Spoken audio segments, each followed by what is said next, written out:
Le président de l'Assemblée du peuple, Mohamed Jihad al-Laham, reçoit une délégation australienne de solidarité avec la Syrie.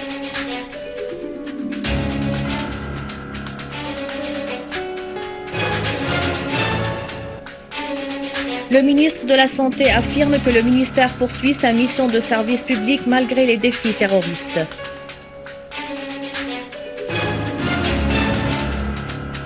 L'armée arabe syrienne poursuit sa mission antiterroriste et liquide des extrémistes armés saoudiens, jordaniens, égyptiens et pakistanais.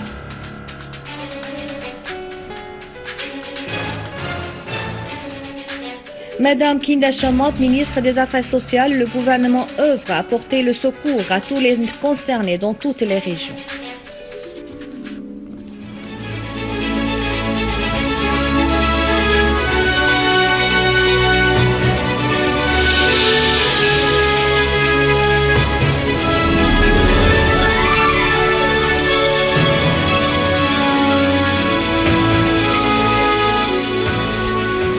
Les détails du journal, bonsoir. Le ministre du pétrole, Souleymane El Abbas, a déclaré qu'un groupe terroriste a attaqué aux obus de mortier des réservoirs de pétrole dans la zone industrielle de Adra, dans le gouvernorat de Damas.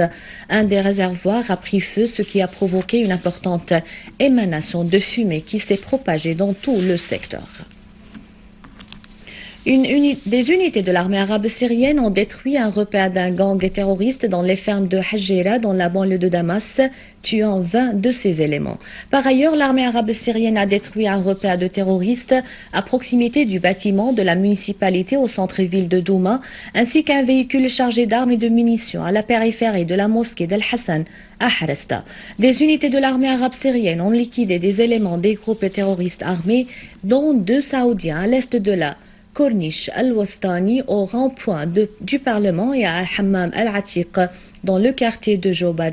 Plusieurs terroristes ont été tués dans des accrochages avec l'armée arabe syrienne à Daraya. Parmi ces terroristes figurent un Égyptien, un Jordanien et un Saoudien. Des unités de l'armée arabe syrienne ont liquidé des terroristes armés affiliés au Front Nasra et au soi-disant Ahrar al-Sham au nord de l'attaqué. D'autre part, l'armée a repoussé une tentative d'infiltration d'un groupe terroriste vers le village de Watil Khan. Plusieurs ont été tués ou blessés. Parmi les terroristes tués, certains sont de nationalité saoudienne et pakistanaise. Et dans le gouvernorat de Homs, une unité de l'armée a liquidé 10 terroristes près de l'hôpital d'El Qunaytrat dans la ville de Al-Rastan et détruit les armes et les munitions qui étaient en leur possession. Dans les villages de Al-Ghasibiya, Khalidiya, Khalish Kissine et Abed Hajjo, à Telbissa et à Dar el-Kabira, plusieurs groupes terroristes ont été éliminés par l'armée, selon une source militaire. Toujours dans le gouvernorat de Homs, une unité de l'armée a repoussé des terroristes qui tentaient de s'infiltrer depuis le village de Rajar dans le village de Cherchouh et a tué et blessé nombre d'eux.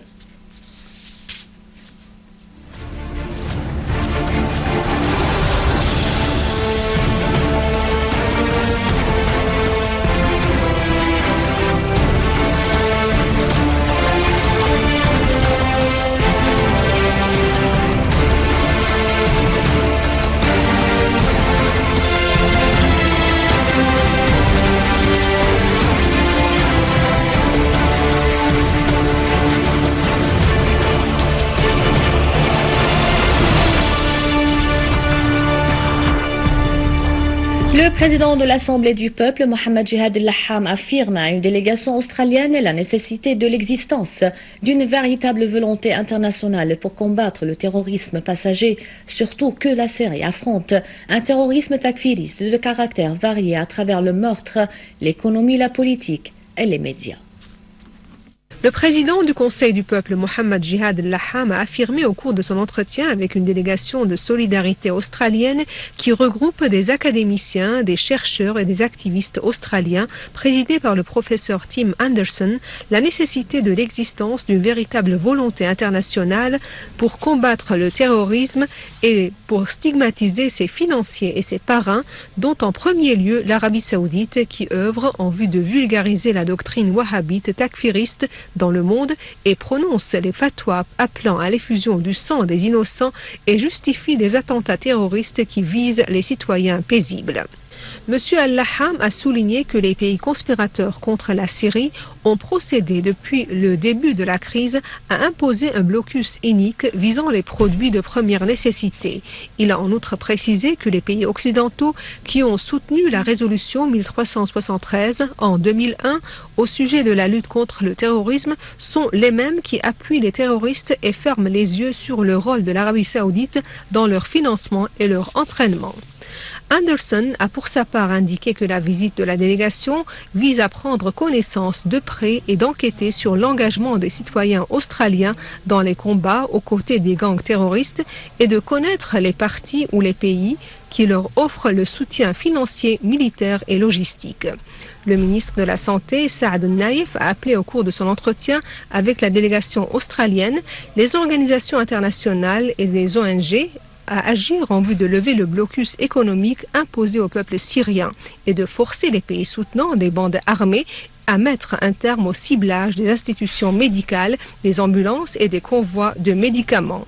Le ministre du Waqf, Mohamed Abdel-Sattar Al-Sayed, a affirmé à la délégation australienne que la Syrie subit des actes de tuerie et de sabotage indignes de la civilisation humaine par une doctrine takfiriste terroriste wahhabite. Le mufti de la République, Ahmad Badreddin Hassoun, a également eu un entretien avec la délégation australienne au cours duquel il a souligné que la Syrie est le berceau de l'humanité et la terre des religions célestes et les chrétiens et musulmans coexistent sur sa terre depuis des milliers d'années.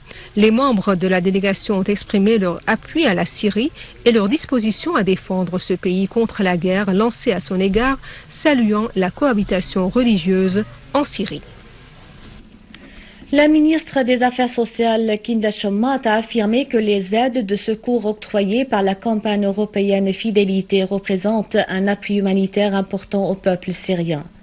Lors de son entretien avec les organisateurs de la campagne européenne Fidélité, Chommat a indiqué que le gouvernement syrien est soucieux de faire parvenir les aides humanitaires aux citoyens sinistrés en collaboration avec le Croissant Rouge arabe syrien et les associations civiles spécialisées. Pour sa part, le chef de la campagne, Amin Abou Rached, a assuré que celle-ci œuvre en vue d'envoyer des convois successifs pour alléger les souffrances des familles syriennes et palestiniennes. À la fin du journal, un rappel des titres. Le président de l'Assemblée du peuple, Mohamed Jihad Al-Laham, reçoit une délégation australienne de solidarité avec la Syrie.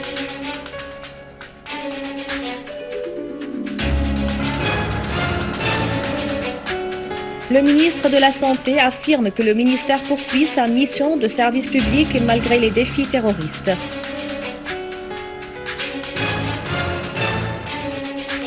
L'armée arabe syrienne poursuit sa mission antiterroriste et liquide des extrémistes armés saoudiens, jordaniens, égyptiens et pakistanais.